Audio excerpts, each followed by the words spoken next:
Et pour nous, la réflexion, c'était de dire que la religion musulmane, c'est pas un modèle oriental qu'on va importer en France, aux États-Unis ou ailleurs, mais que l'islam, c'est une religion qui est universelle et du coup qui s'adapte au territoire local.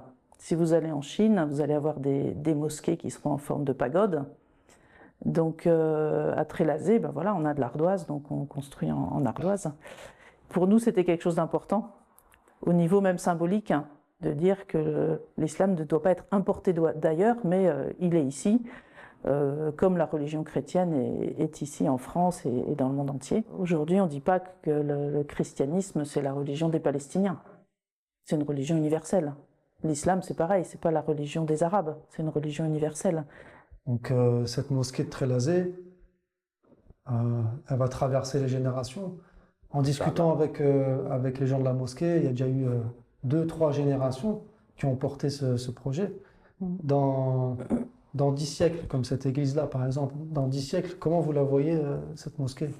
Enfin, on espère qu'elle sera. Elle va tenir la façade ou pas en 10? A priori, oui. Ouais. Oui. 10 siècles, 1000 ans, ça fait beaucoup. Une couverture en ardoise, ça dure 100 ans à peu près. Voilà. Un siècle.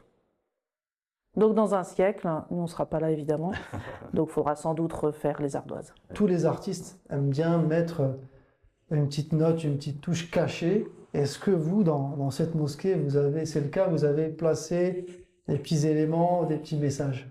On a un petit secret dans le minbar. Dans le mimbar, mais je dirais pas une touche de l'artiste. Je dirais c'est plutôt une utilité. On s'est inspiré de l'architecture musulmane, en particulier avec un dernier voyage qu'on a fait en Ouzbékistan. Et on a remarqué que les salles de cours sont magnifiques, en fait, des grandes salles de cours super. Mais sauf pour rentrer, il faut baisser la tête.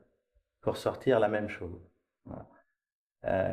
Et en réalité, c'est un rappel à l'être humain qu'on est petit, même avec de la connaissance. On cherche de la connaissance, on est petit quand même.